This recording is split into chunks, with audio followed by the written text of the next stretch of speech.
राम जय राम जय जय राम। राम जय राम जय राम जय जय राम जय राम जय राम जय जय राम जय राम जय राम जय जय राम। श्री राम जय राम जय जय राम। बोलो गणेश भगवान की जय। श्री रामचंद्र भगवान की जय। सीता मैया की जय। सियावर रामचंद्र जी की जय। उमापति महादेव की जय। वृंदावन कृष्ण बलदाऊ जी की जय। श्री दत्तात्रेय भगवान की जय। पवन सुत हनुमान की जय। दुर्गा मैया की जय। श्री गोस्वामी तुलसीदास जी महाराज की जय। बोलो सब संतन की जय। जय सीताराम। हर हर महादेव। गजाननम भूत गणाधिसेवितमो कपित जम्बो फल चारु भक्षणम उमासुतम शोक विनाशिकारिकं नमामि विघ्नेश स्वरपाद पंकजम। स्वरपाद पंकजम नीलाम्बुजश्यामलकोमलांगम सीता समारोपित भागम। पाणौ महासायक चारु चापम नमामि रामं रघुवंशनाथम। नमामि रामं रघुवंशनाथम। नमामि रामं रघुवंशनाथम। सरस्वती महाभागे देवी कमललोचने विद्यारूपे विशालाक्षि विद्याम देहि नमोस्तुते। विद्याम देहि नमोस्तुते। विद्याम देहि नमोस्तुते। श्री गणेशाय नमः। तो कल हम सब भक्तों ने पवित्र और पावन रामचरितमानस की कथा को श्रवण किया। हमारी कथा श्री अरण्यकांड में चल रही है। अरण्यकांड समाप्ति की ओर है।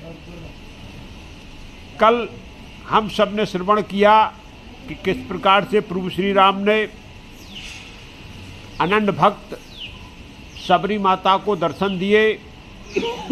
दर्शन देने के बाद नवदा भक्ति का ज्ञान प्रकट किया और सबरी को गति देकर भगवान राम लक्ष्मण जी के साथ पंपापुर सरोवर पर आए। भगवान ने ब्रही के रूप में, यदि इस संसार जगत में नर नारी के बिना है तो उसका जीवन जो है अपूर्ण है, इस बात को प्रदर्शित किया कि ये गृहस्थ जीवन में नर के साथ नारी और नारी के साथ नर होना बहुत ही जरूरी है।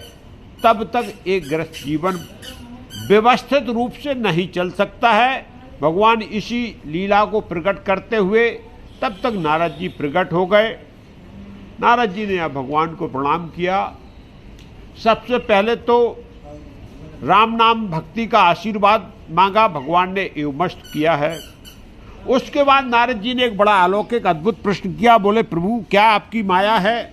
जब हम विरक्त बैरागी और सन्यासी थे उस समय तो आपने मेरे को आकर्षित करके मोहिनी के जाल में फंसा के और विवाह के लिए प्रेरित किया है, और जब मैं विवाह करने वाला था तो आपने मेरा विवाह क्यों नहीं होने दिया? प्रभु ये शंका मेरे मन में है, इसको जो है व्यक्त करें। यहाँ भगवान राम ने बोला, माया का खेल मेरा ही था, क्योंकि आपको एक लीला का मेरे को भाग बनाना था तो आपको कारण बना के पहले तो मैंने अवतार लेने का जो है प्रसंग रखा, और उसके बाद फिर आपको अधोगति से बचाने के लिए भगवान का यही काम है कि भक्त अधोगति में न जाए। दिन दूनी रात चौगनी भक्त की क्या होना चाहिए? उन्नति होना चाहिए। यदि राम का भक्त है तो बोले आप व्रक्ति में थे, इसीलिए आपको व्रत रखते हुए और आपको क्या हुआ, ग्रस्त आश्रम में नहीं आने दिया, क्योंकि ग्रस्त में आ जाते नारद जी तो दाल रोटी के भाव का मालूम चल जाता और आपका भजन छूट जाता और दिन रात जो है केवल उसी गृहस्थी के चक्कर काटते रहते, फिर आप भजनानंदी नहीं रह सकते थे। इसके लिए आपकी शादी नहीं होने दिया। यहाँ बहुत बढ़िया सुंदर सूत दिया जो कल अपन बात कर चुके। अवगुण मूल सूल प्रद प्रमदा सब दुख खान, ताते कीन निवारण मुनि मैं यह जिय किए जान। बोले नारद जी सन्यासी के लिए, साधु के लिए जो व्रत हो चुका, उसके लिए नारी जो है सबसे बड़ा दुख का खान है। बोले चाहे ये अवगुणों, क्योंकि उसके जो अंदर गुण हैं उनके विपरीत गुण वो साधु और सन्यासी को होना चाहिए। साधु को कामासक्त नहीं होना चाहिए, व्रत होना चाहिए।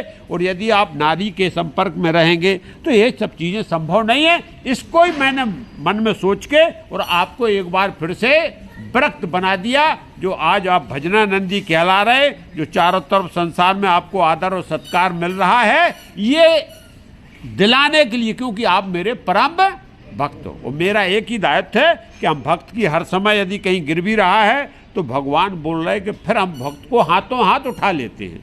नारद जी इसके लिए आप पर ये कृपा की मैंने और आपकी शादी नहीं होने दी। नारद जी अति प्रसन्न हो गए, भगवान को अकारण करुणा वाला ले।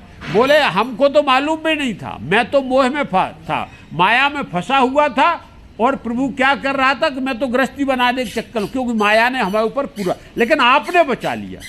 मतलब मेरे को क्या हो गया, डूबते हुए को आपने आके एक जो है साधन खड़ा कर दिया, नाव खड़ा कर दिया, और हम उस सागर में डूब रहे थे और मैं बच गया।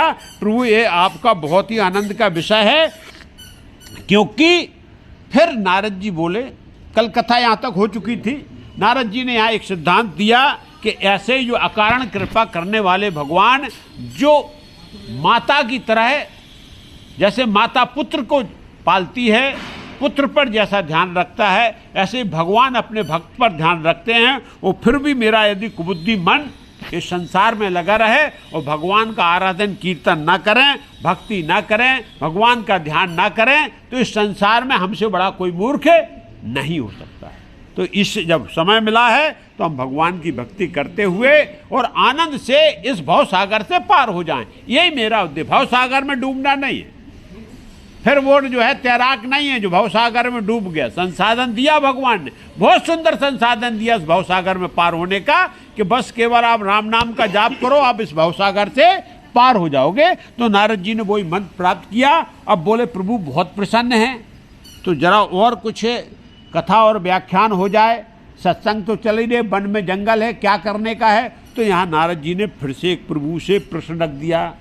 बोले प्रभु मौका मिला हुआ है, दास कुछ जानना चाहता है। क्या जानना चाहता है? संतन के लक्षण रघुबीरा, कहो नाथ भव भंजन भीरा। सुन मुनि संतन के गुण कहूँ, जिनते मैं उनके बस रही हूँ। यहाँ नारद जी ने भगवान राम से बहुत सुंदर, खुद संत हैं, महासंत हैं, लेकिन उसके बाद भगवान के मुंह से कहलाना चाहते, प्रभु आप संतों के गुण बताओ, किसको हम संत कहें, किसको हम असंत कहें। ये क्योंकि इस भव सागर के से पार लगाने वाले हो, ये भव सागर की बाधाओं का आप भंजन करने वाले प्रभु हो। आज बहुत अच्छा मौका ये दास आपकी शरणागति कर रहा है, क्योंकि जिससे हम भी इस भव सागर से आनंद के साथ पार हो जाएं। भगवान राम बोले देखो नारद जी, मैं संतों के गुण बताने जा रहा हूँ, उन गुणों के कारण मैं जो है संत के अधीन रहता हूँ, बस में रहता हूँ। ऐसा नहीं है कि कोई संत बन गया है और उसने गेरुआ वस्त्र धारण कर लिए हैं, जटा जूट बढ़ा लिए और हम बोले संत हैं, तो उससे नहीं, वेशभूषा से नहीं, उन गुणों के कारण मैं उस संत के बस में रहता हूँ, गुण के कारण रहता हूँ। संत कहलाने से, संत बन जाने से नहीं नहीं, जब तक हम संतई को धारण नहीं करते तब तक हम संत। तो संत जो है बोले बनने का तो बहुत सरल है, लेकिन संतई अंदर आना, संत जैसा व्यवहार करना, संतों का व्यवहार अपने अंदर प्रकट होना, यह कठिन। और उसी व्यवहार, उसी गुण के कारण नारद मैं हर समय किसके, अपने भक्तों के, संतों के बस में रहता हूं। भगवान ने बहुत बड़ा सूत्र दिया। अब एक एक संतों के गुण सुन लेना। संत का मतलब सीधा है कि जिसमें गुणों का, सद्गुणों का अंत ना हो, उसको संत बोलते।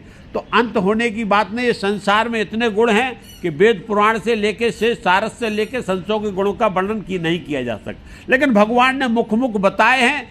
और यही नहीं कि ये गुण संतों के लिए, संत वही है जो जीवन अच्छी तरह जी रहा है, जो भगवान की भक्ति कर रहा है, परमार्थ के लिए जी रहा है। तो हम और आप भी संत जो है इस ग्रस्त, यही नहीं है कि जो बैरागी हो गया है, जो व्रत को प्राप्त करे वही संत कहलाएगा। हम और आप घर में रहते हुए भी संत कहलाने के अधिकारी, मतलब जिसमें अच्छे गुण है वो संत है। तो यहाँ आप देखो भगवान ने बड़े सुंदर से संतों के गुण बताए हैं। सट विकार जित अनग अकामा, अचल अकिंचन सुच सुख धामा, अमित बोध अनीह मित भोगी, सत्य सार कवि कोविद जोगी। क्या बोला है? सट विकार जित, 6 विकार जो हैं जिसने उसको क्या कर लिया, जीत लिया। जीतने का मतलब ये होता है शत्रु मर नहीं जाता। भाई किसी पे हमने विजय प्राप्त कर लिया है तो ये नहीं कि वो मर गया, शत्रु है लेकिन वो हमारे नियंत्रण में है, वो मेरे झंडे के। ऐसे ही 6 विकार बताए हैं। 6 विकार कौन है? काम है, क्रोध है, मद है, मत्सर है, लोभ है और मोह है। काम, क्रोध, लोभ, मोह, मद और मत्सर, ये 6 विकार मुख्य हैं। फिर इन्हीं विचारों, एक एक विकार के कई विकार प्रकट होते हैं। काम से नाना प्रकार की जो इच्छाएं प्रकट होती हैं वो भी सब विकार हैं। एक क्रोध से नाना प्रकार का व्यवहार प्रकट होता है वो भी विकार है। इसी प्रकार, लेकिन ये मुख्य 6 विकार हैं। फिर बकाया सब इनकी क्या है, डालियां हैं और पत्ते हैं, फल, वो अलग है। क्योंकि फिर तो विकारों का एक विशाल वृक्ष बन जाता है। जब एक विकार होता है वो बीज बन गया तो फिर बहुत बड़ा वृक्ष बन जाता। फिर चारों तरफ लोग बाग देख के बोले ये तो दुष्ट है। तो ये 6 विकारों पे जिसने क्या कर लिया है, जीत प्राप्त कर लिया, वो संत है। पाप रहित है, अकाम है, किसी प्रकार की कोई कामना नहीं है। अचल, बिल्कुल अडिग रहने वाला, जो संकल्प कर लिया फिर यह नहीं, डामाडोल स्थिति नहीं होता है। अकिंचन है, जिसको किसी प्रकार की कोई चाह संसार से नहीं है। शुचि, पवित्र है। पवित्रता का मतलब जो है, हम सामने से बड़े सुंदर कपड़े पहन लें, नहा धो लें, गंगा जल ऊपर छिड़क लें, पवित्र नहीं है। जब तक अंदर और बाहर से हमारे अंदर शुचिता नहीं है तब तक हम पवित्र नहीं कहलाते। आप कितने भी देखने दिखाने में सुंदर हो, कितना भी अच्छी तरीके से स्नान ध्यान कर रहे हैं, लेकिन जब तक अंदर की शुद्धता नहीं है तब तक आप शुद्ध नहीं। तो साधु जो संत होता है बोले अंदर और बाहर से दोनों तरफ से पवित्र होता है और हर समय वो सुख का धाम है। साधु के आप संसर्ग में जाओगे तो वहाँ दुख की अनुभूति नहीं होगी, क्योंकि उसको वो सुख ही सुख उसके अंदर से निकलता, क्योंकि वो संतोष को धारण किया हुआ। ऐसे बोले साधु होते। अमित बोध, ज्ञान का पार नहीं है। जो इस प्रकार का भाव रखता है उसके अंदर अपने आप ज्ञान का क्या होता है, प्राकट्य। तो अमित बोध होता है। अनी, किसी प्रकार की इच्छा नहीं। अनी बोलते हैं जिसके कोई अंदर इच्छा रहित जो हो जाता है वो अनी होता। मित भोगी, भोग को आवश्यकता के हिसाब से वो जो है क्या करता, उपयोग करता है, उसका दुरुपयोग। जो चीज संसाधन भगवान ने दिया, मित भोगी उसी को बोलते हैं। खाना से लेके हर संसार की जो भी चीज है उसमें आपको क्या करना है, उसका उपयोग करना है, उपभोग नहीं करना। आवश्यकता से किसी भी भोग को अधिक किया जाए तो फिर वो मित भोगी, फिर वो क्या होता है, अमित भोगी होता है। और वो उसका परिणाम क्या होता है, दुष्परिणाम होता है। तो ये साधु जो सन्यासी होते हैं ये मित भोगी होते। फिर क्या बोला, सत्य सार, आधार जो होता है उनका सत्य पे टिका हुआ था, बनावट नहीं। साधु यदि है तो उसके अंदर कोई बनावट नहीं होती। जो जैसा दिखाई दे रहा, अंदर से वैसे ही स्वभाव उसका अंदर होगा, वैसे ही बाहर होगा, सत्य सार होता है। कभी उसके जो वाणी निकलती है तो उसके मुंह से कवित्व निकलता, गाली नहीं निकलती है, विद्वान हो जाता है और वो योगी रहता है।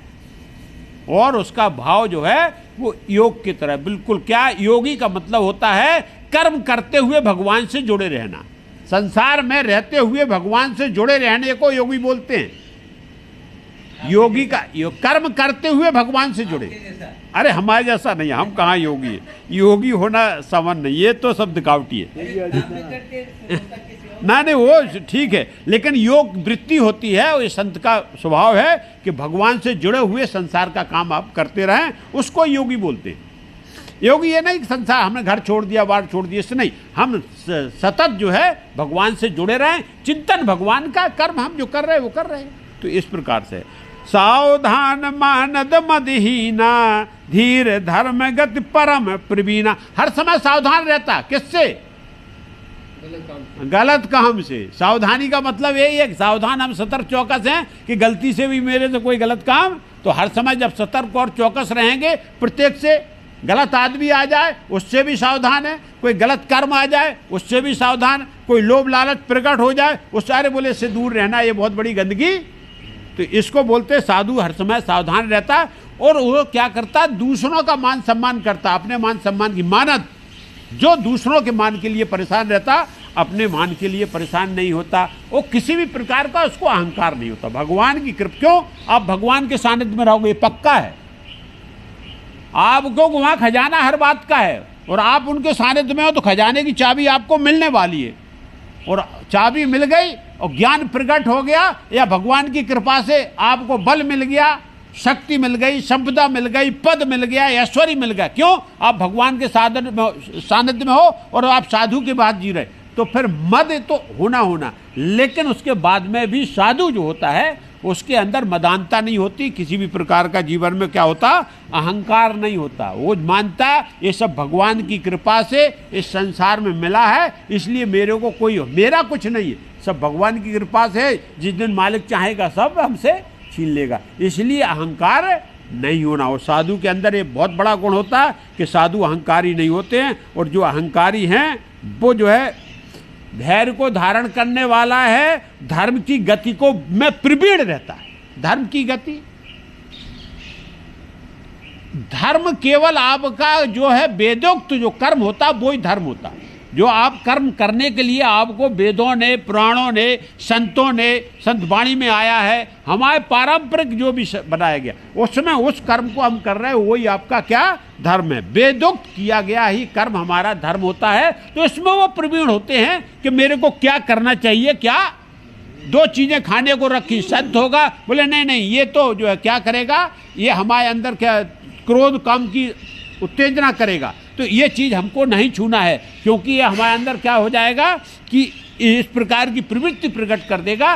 क्या खाना, क्या नहीं खाना, क्या देखना, क्या नहीं देखना, क्या सुनना, क्या नहीं सुनना, ये सब जो है इसमें वो प्रवीण रहता है, क्योंकि व्यवहार में ये सब ऐसे ही प्रवेश करते हैं। जब आपको ये ज्ञान नहीं है कि क्या खाना, अब खा लिया उसके बाद तो प्रभाव करने वाला है, फिर तो खाने के पहले सोचना, बोलना पहले बोलना कि हमको क्या बोलना क्या नहीं बोलना। भाई यहाँ इतना बड़ा समाज बैठा है, हमारी अब वाणी के निकल जाने के बाद तो ये साधु का लक्षण होता है कि उसका जो है उसको कभी भी इस प्रकार से, इसी को बोलते हैं धर्मगत में परम प्रवीणा होता है। वो उसको मालूम है कहाँ कैसा व्यवहार करना है, और हमको हमारा धर्म स्वधर्म क्या बोलता है, वैसा ये साधु के गुण होते हैं। बोले साधु ऐसे, सन्यासी नारद जी जो है ऐसे सब नहीं साधु बन जाते। साधु यदि लग गया है, अरे बोले ये आदमी तो साधु है, साधु ये नहीं कि बैरागी है, मतलब उसका व्यवहार जो है हम बोल दे रहे ये तो साधु है। क्यों? क्योंकि उसके व्यवहार में साधुता झलकती है। तो भगवान राम वही बोल रहे हैं, आगे बोले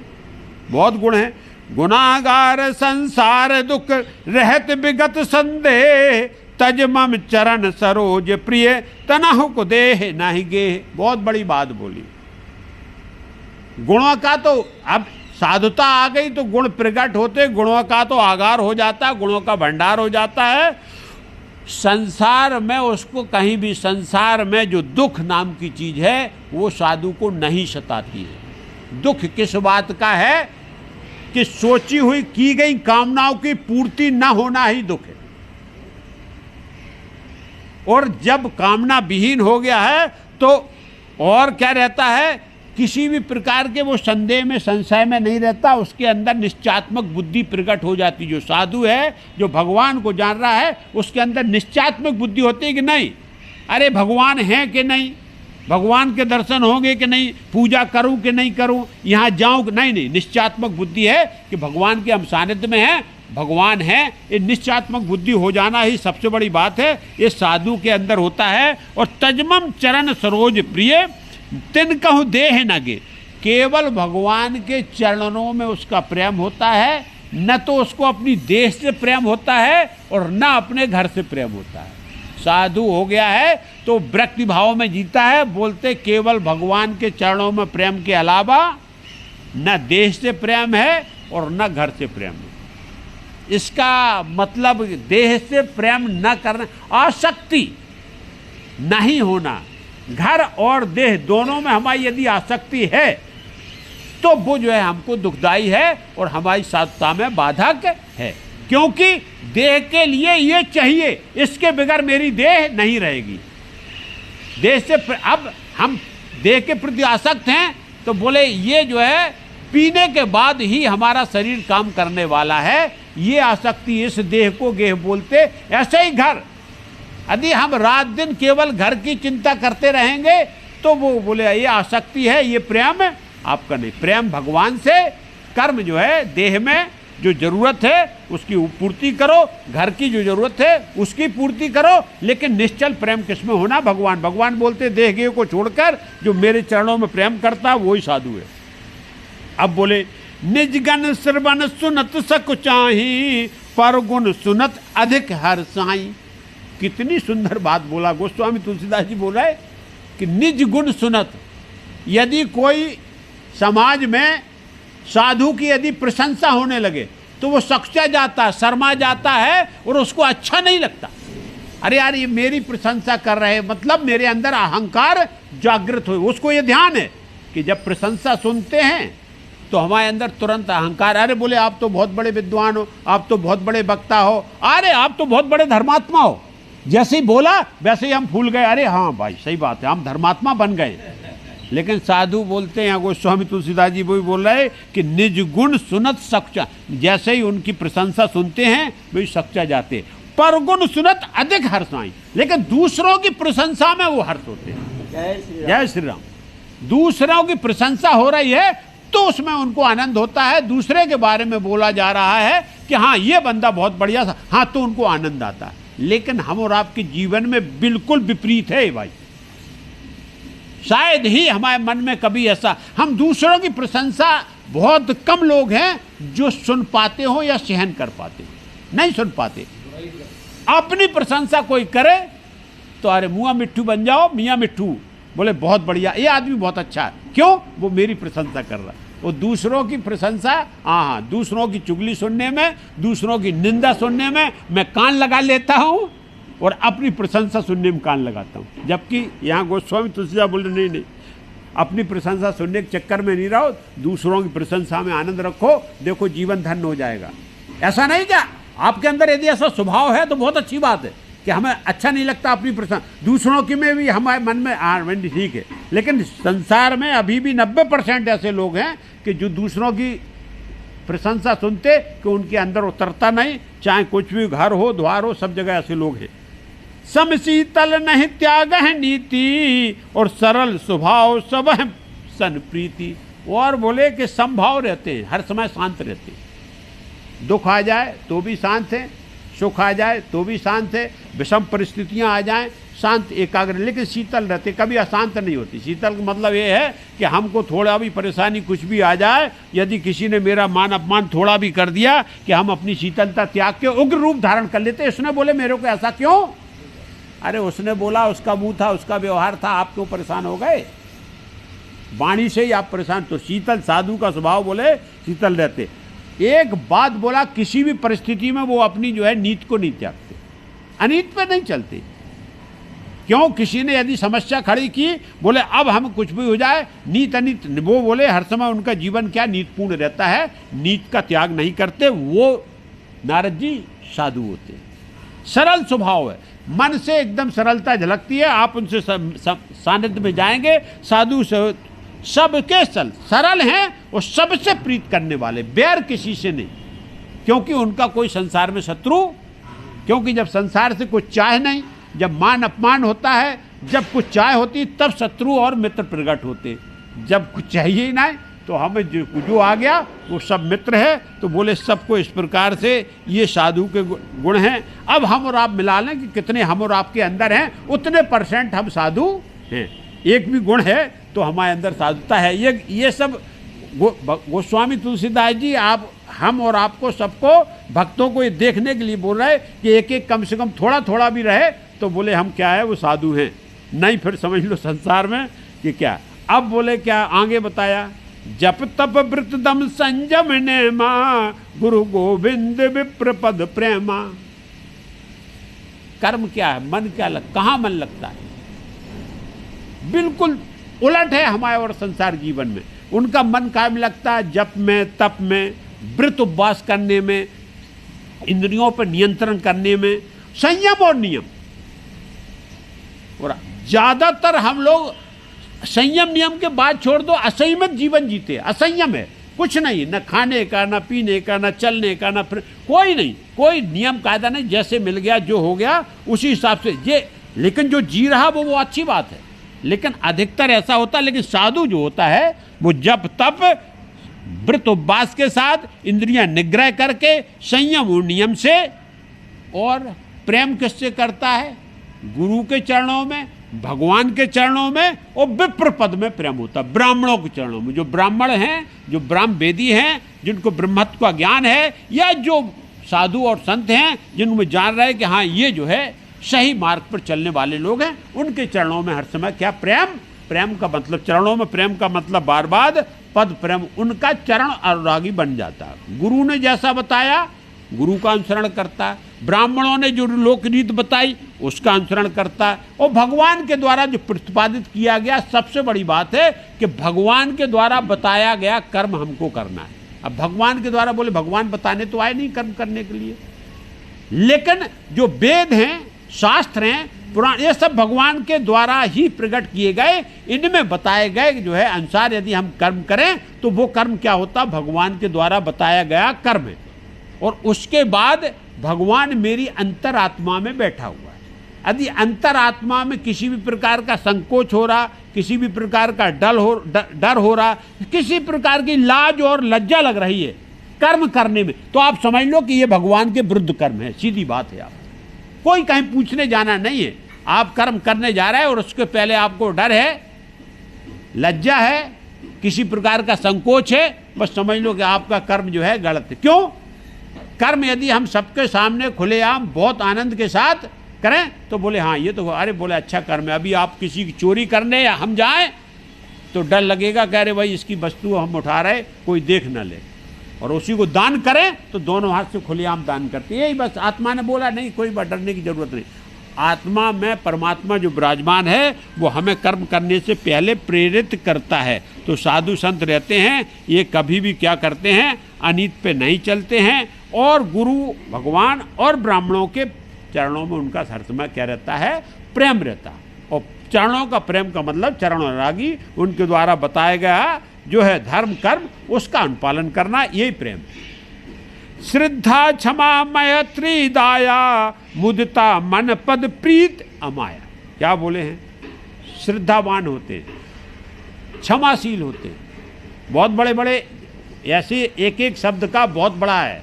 श्रद्धावान होना सरल नहीं है, क्योंकि हमको एक मिनट नहीं लगता यदि हमने कोई चीज़ का संकल्प किया और बोले हम जो है 11 सोमवार रहेंगे शंकर जी के लिए, और 12वें सोमवार में यदि हमारी मनोकामना पूरी नहीं हुई तो शंकर जी से क्या हो गया, मेरा विश्वास, श्रद्धा खत्म हो गया। बोले दूसरे देवताओं को ढूंढा जाए कोई, फिर तीसरे को हम ढूंढे। तो श्रद्धा, अब हम समझ लेते हमें बहुत श्रद्धा नहीं है। क्यों? हम स्वार्थ से श्रद्धा करते हैं, और स्वार्थ हमारी पूरी नहीं हुई, मेरी श्रद्धा भगवान के प्रति खत्म हो गई। तो संत लोग श्रद्धावान होते हैं, क्षमाशील होते हैं।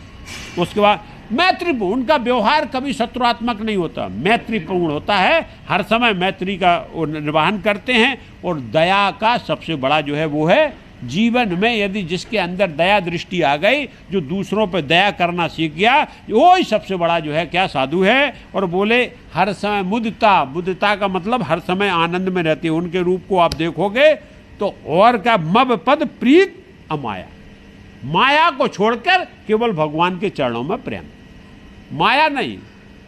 माया से तो सब प्रेम करते, जब माया को छोड़ के यदि भगवान में प्रेम करें तो वही प्रेम। बोले ऐसे लोग जो है क्या होते हैं, साधु होते हैं। नारद जी, इन सबको हमने क्या किया है, साधु की श्रेणी में रखा, संतों की श्रेणी में रखा, भक्तों की श्रेणी में रखा, अच्छे लोगों की श्रेणी में रखा है। ये सब साधु के ही लक्षण हैं। अब आगे बताया और क्या करते हो, बिरत विवेक विनय विज्ञाना, बोध जथारथ वेद पुराना, दम्म मान मद करह न काऊ, भूल न देह कुमारग पाऊ। और बोले देखो नारद, विरक्त, संसार से विरक्त भाव, आसक्ति नहीं। हम और आप भी इस जीवन में गृहस्थी का भोग करते हुए भी विरक्त भाव से हम क्या कर सकते हैं, जीवन यापन कर सकते हैं। जो हमें कर्म है उस कर्म को हम करें, लेकिन उसमें आसक्त ना हो जाए। आसक्ति का नाम ही जो है मोह है, और आसक्त होना ही मोह होता, मोह का कारण ही दुख होता है। इसके लिए हमको क्या करना है, साधु जो होते हैं वो संसार में जीते हैं, सब व्यवहार करते, लेकिन उनका होता है विरक्त से। और सबसे बड़ी बात बताई विवेक, जीवन में विवेक, ज्ञान बहुत है, बुद्धि बहुत है, लेकिन आपके पास विवेक नहीं है। उस ज्ञान का कहाँ कैसे उपयोग करना, आपके पास कला है, उस कला को कहाँ और कहाँ प्रकट करना है, तो विवेक जीवन में होना। विवेकशील होते साधु जो हो गए वो भगवान के विवेक होते हैं, और विनम्रता से जीवन भरा रहता, विनयी रहते हैं, उद्दंड नहीं रहते। नम्रता उनके अंदर भरपूर भरी होती है। और विज्ञान, ज्ञान का साक्षात स्वरूप विज्ञान है। ज्ञान है, यदि उस ज्ञान को प्रकट कर दें वो विज्ञान है। हम और आप ज्ञान है कि ये मशीन ऐसे ऐसे बनती है, तो ये तो ज्ञान हो गया, लेकिन उस बनी मशीन को बना के सामने खड़ा कर देना ये विज्ञान होता है। आप जानते हो कि हलवा इस प्रकार से बनाया जाता, बहुत सुंदर रेसिपी आपको पता हो गई, तो रेसिपी के अनुसार आपने क्या किया कि हलवा का ज्ञान रख लिया कि इस प्रकार से बनता है, लेकिन जीवन में कभी बनाया नहीं उसको।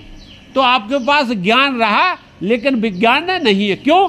यदि बना लेते फिर उसका टेस्ट लेते तो विज्ञान का आनंद आ जाता, ज्ञान था। इसी प्रकार से भक्ति का भी बताया गया कि आपको सब कुछ मालूम है कि ऐसे ऐसे करके ऐसे ऐसे करके ऐसे ऐसे करके किया जाता है। ये ज्ञान है, भक्ति का ज्ञान है कि भगवान की आराधना करें, अच्छा व्यवहार करें, परमार्थ करें, हमारे अंदर क्या हो जाएगा, भक्ति, भगवान की कृपा। लेकिन ये ज्ञान था, लेकिन इसको व्यवहार में ना आप लाए, ना भगवान से आपकी क्या हुई, अनुभूति हुई। क्यों नहीं हुई? क्योंकि आपके अंदर विज्ञान है, आप सब कुछ जानते हुए भी लेकिन उसको क्या जीवन में प्रयोग में नहीं लाए। जीवन में प्रयोग में लाने को ही हम क्या कहते हैं, इसी को विज्ञान कहते हैं। बोध जरा जथारथ वेद, और अच्छा सबका वेद पुराणों का जब वो सत्संगति करते, जब साधुओं के साथ रहते, तो ये सब संसार छूट गया, फिर उनको वेद पुराण का भी अच्छा ज्ञान हो जाता है। ये साधु है।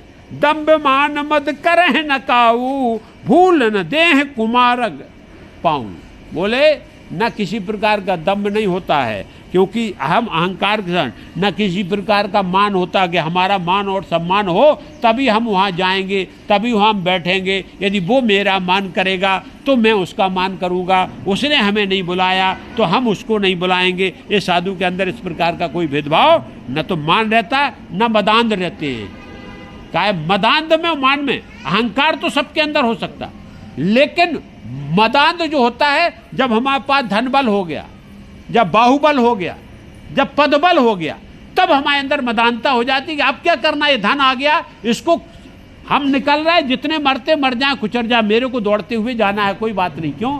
मेरे को फर्क नहीं पड़ता है, क्योंकि हम इतने शक्तिशाली हैं, इस पद पे बैठे, न्याय करें अन्याय करें, मेरे को कोई रोकने वाला, इसको बोलते मदानता। और जो आज दुर्घटनाएं घटती या युद्ध नाना, ये सब मदांध लोग रहते हैं, उसी की वजह से ये सब संसार में जो घटित होता है वो इसी कारण घटित होता है। तो हमको क्या है, साधु लेकिन कभी मदांध नहीं होता है। और बोले छोड़ दो, जानबूझ के नहीं, भूल के भी वो कभी कुमारक पे पाँव नहीं देता, क्योंकि उसको ज्ञान है, विज्ञान हो गया है, तो उसको मालूम है कि वो कभी कुमारक पे, कभी दूसरे गलत रास्ते पर पैर नहीं रखता है। पैर रखने से पहले वो विचार करता है, सोचता है, समझता है, ये साधु है कि हमको किस रास्ते से जाना चाहिए। तो इस प्रकार से नारद जी बहुत कुछ गुण हैं। फिर क्या बोला, गावैं सुनै सदा मम लीला, हेतु रहत परहित है शीला। और सदा बोले क्या करते हैं, उनके मन में, उनके मन मस्तिष्क में सदा भगवान की लीला चलती रहती है, गाते भी हैं, सुनते भी हैं और बजाय ये क्या भगवान की लीला उनके मस्तिष्क में, और कोई संसार की लीला नहीं चलती।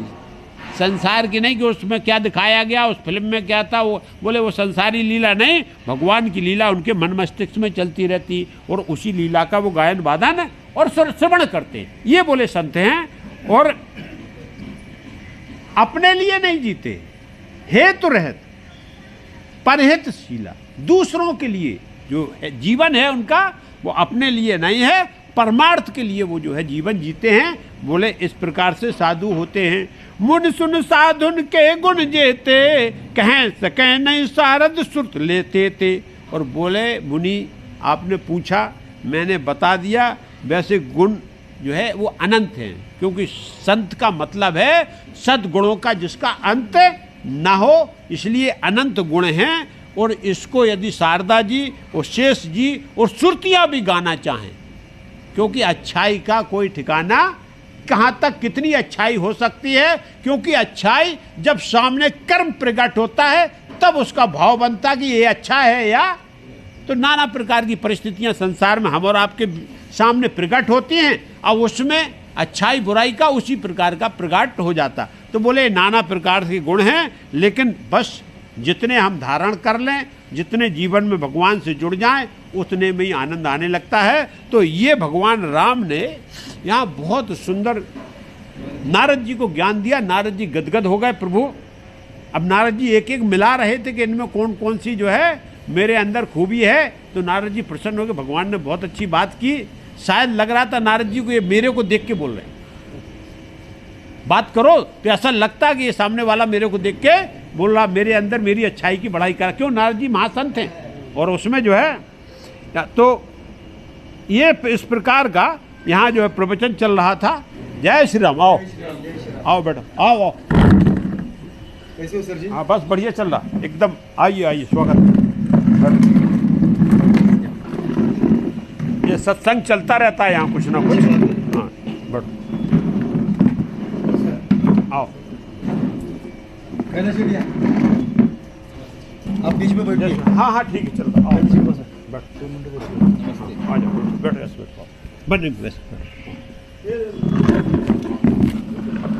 एक दो। हाँ बैठो बैठो। तो यहाँ 2 मिनट में कथा को विराम करते हैं, फिर आपका सत्संग होगा। तो यहाँ नारद जी ने संतों के गुण अनंत बता दिए।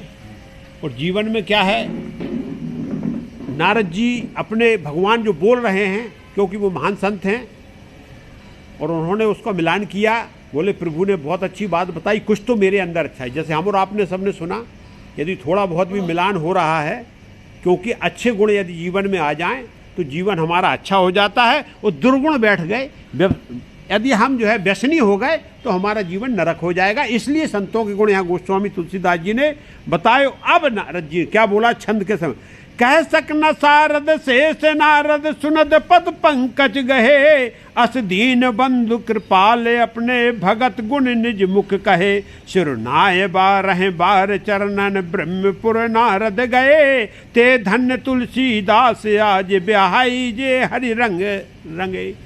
यहाँ क्या बोले हैं नारद जी, बोले प्रभु आपने ऐसी बात, ऐसा ज्ञान जीवन में दे दिया है कि जिसको शेष और सारद भी नहीं बोल सकते। इसलिए नारद जी ने जो है क्या किया, भगवान राम के पैर लपेट के पकड़ लिए। छुए नहीं, लपटा गए। बोले प्रभु हमको जीवन धन्य कर दिया है, क्यों ने आपने भक्तों के इतने सुंदर गुण बता दिए, ऐसा विज्ञान बता दिया जो जीवन में क्या करने वाला, हमारे जीवन को आनंद प्रदान करने वाला और हमारे जीवन को धन प्रदान करने वाला है और हमारे जीवन को क्या है, मोक्ष प्रदान करने वाला। क्योंकि यदि संतों के गुण आ गए तो हम इस संसार से जन्म मरण के बंधन से मुक्त हो जाएंगे। यही साधन है। हम जो स्वधर्म का यदि पालन करते हुए जीवन यात्रा जी रहे हैं, केवल स्वधर्म का पालन, क्यों, ये धर्म हमको अपने तरफ से नहीं मिला, ये भगवान की कृपा हुई, इसलिए ये धर्म हमको प्रकट हुआ। हम सफाई वाले हैं तो भी अपने धर्म का पालन अच्छी तरह करें, या हम राजा महाराजा हैं तो भी अपने धर्म का, क्योंकि ये भगवान की वो थी। और दोनों जो है, सफाई वाला यदि अपने धर्म को अच्छी तरह पालन करना है तो वो भी मोक्ष को प्राप्त करेगा, और राजा अपने धर्म को अच्छी तरह पालन नहीं किया तो उसको नरक में जाना पड़ेगा। ये संतों के गुण हैं। तो यहाँ नारद जी यही बोले और उन्होंने जो है चरण बंदन किया। और इस प्रकार से भी बोले इतने भगवान कृपालु और दयालु हैं, इसके बाद में भी यदि हम नरतन पाकर वो भगवान का भजन नहीं कर रहे, सेवा नहीं कर रहे, परमार्थ नहीं कर रहे, तो मेरा ये जीवन बिल्कुल व्यर्थ है। सीधा सीधा उन्होंने बोला। इसके बाद बोला क्या, रावणार जसु पावने गावह सुनह जे लोग, राम भगत दृढ़ पावह बिन विराग जब जोग। और बोले जो सत्संग करता, सीधी बात बताया, जो इस प्रकार के गुणगान करता, जो भगवान की कथा भागवत को सुनता है, जीवन में उसको धारण कर लेता है, फिर उसको जो है ना बैरागी बनने की जरूरत है, ना कहीं तपस्या करने की जरूरत है, उसके अंदर अपने आप तप प्रकट हो जाता, क्योंकि आपको स्वधर्म का ज्ञान हो गया है। और वो नर जो है राम की भक्ति भी उनमें दृढ़ हो जाती है, क्योंकि आप सत्संग में बैठे नहीं तो आपको भक्ति का ज्ञान का होगा। भक्ति का स्वरूप है सेवा, और कोई स्वरूप नहीं, क्योंकि ये सृष्टि भगवान की बनाई हुई है और इस सृष्टि की यदि हम सेवा कर रहे हैं तो इससे बड़ी भक्ति कोई नहीं है। यहाँ क्या बोले हैं, दीप शिखा सम जुबति तन मन जन होत पतंग, भजय राम तज काम मद करें सदा सत्संग। वो तुलसीदास जी ने एक अपना ज्ञान दे दिया। बोले देखो एक बात बताएं, यहाँ प्रसंग वही चल रहा था, नारद जी ने भगवान से पूछा था कि प्रभु मैं विवाह कराना चाह रहा था, पहले तो मैं वैरागी था तो आपने विवाह के लिए हमको वैराग दिया, लेकिन जब मेरा मन हुआ तो आपने मेरी शादी नहीं होने दी। तो यहाँ गोस्वामी तुलसीदास जी बोल रहे हैं कि जो स्त्री है इस संसार में माया रूपी है, उसका तन ठीक उसी प्रकार से है कि ज्योति जलती है, पतंगा जाके अपने जान को होम कर देता है। ठीक स्त्री के लिए इसी प्रकार से बताया गया है। मन को बोला है कि तू स्त्री के लिए पतंगा मत बन, ये ज्योति है, नहीं ये तेरा तन और मन दोनों क्या हो जाएंगे, नष्ट हो जाएंगे। इनको जीवन में धारण करो और यह काम मत आते थोड़ा अंदर एक काम है हाँ। वो निपटा के 1 मिनट खत्म है, बैठो आप 1 मिनट। इसके बाद काम मद मोह को, इसको जो सत्संग को यही जो है क्या करो, इनको त्याग के संतों की संगत करो, अच्छे ज्ञान को धारण करो। वो जीवन में इसी को अपन धारण करते हुए कथा को आज विराम करते हैं। अरण्य कांड अपना समाप्त हो गया। कल से आगे जो अपन किष्किंधा कांड में प्रवेश करेंगे। कथा को यहीं विराम किया जाए। बोलो सियावर रामचंद्र की जय, उमापति महादेव की जय, वृंदावन कृष्ण बलदाव जी की जय, पवन सुत हनुमान की जय। बोलो सब संतन की जय जय सीताराम। हर हर महादेव।